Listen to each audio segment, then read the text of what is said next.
Good Erev Shabbos, everyone.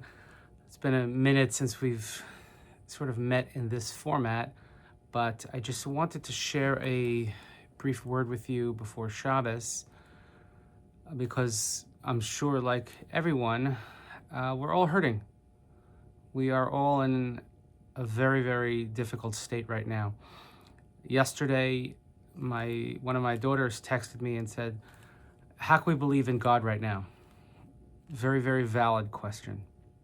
To have one's faith questioned and to question whether or not the world has any order to it.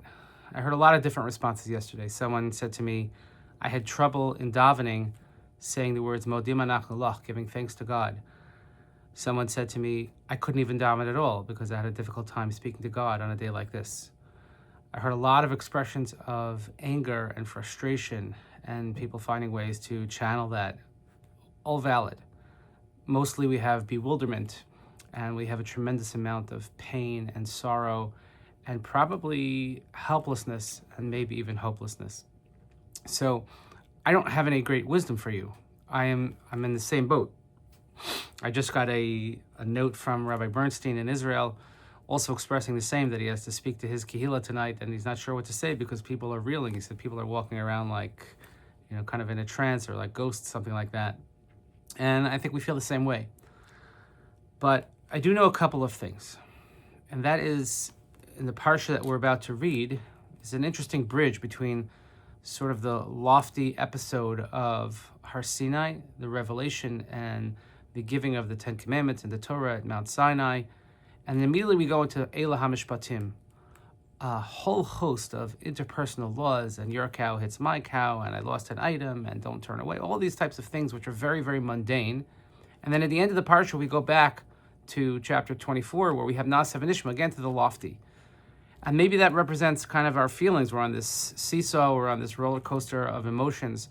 We go from the lofty to the excitement, the exuberation, and families are reunited, and we go back to the mundane, and the mundane sometimes is very, very painful, where we realize how cruel our enemy is.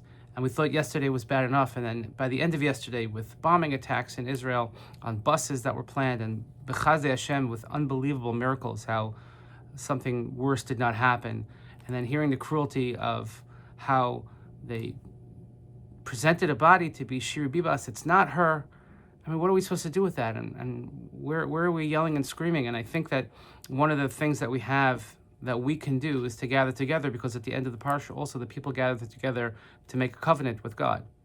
When they said Nasav and Ishma, they had to have the entire congregation with them. So I'm asking the entire congregation to be with me. Let's come to shul tomorrow. And again, I don't know what I'm going to say yet, I'll be honest with you, because I'm struggling myself. But I know that I feel better, I do better when we're all together. And knowing how much good we're able to do for our brothers and sisters in Israel. We had Project 24 here again this week, just to recap what an incredible job that we can do when we work together. We learn every day, we daven every day. There's not a day that goes by. If you look behind me, you can see here, this sticker is for Daniel Peretz. It says, Im lo ani az mi. He says, if not me, then who? So I think we have to take that attitude, something I think about every single day as I look at his picture and I think of his parents and his family and what they're going through on a daily basis. But I'm just asking that we come together. Let's come together to daven. Maybe could be that we took our foot off the gas a little bit in terms of our tefillah or our efforts, because we get used to it, which is normal, it happens. And maybe it's time to ramp them up again. I don't know, but I just know that when we're together, that greater things can happen. So please join me together this Shabbos. And Hashem has a way of kind of giving us what we need. Maybe we don't always realize it. And just this morning after davening, I got a beautiful message from Jesse Gadon that Sharona and Jesse had a baby girl this morning, Mazel Tov.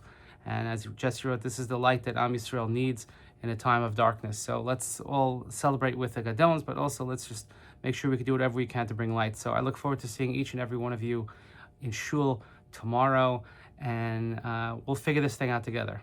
We may not come out with any answers, but at least we'll be together. So wish you all Shabbat Shalom. Should be a Shabbos of healing, a Shabbos of comfort, and a Shabbos where hopefully we can find our way kind of back to where we need to be.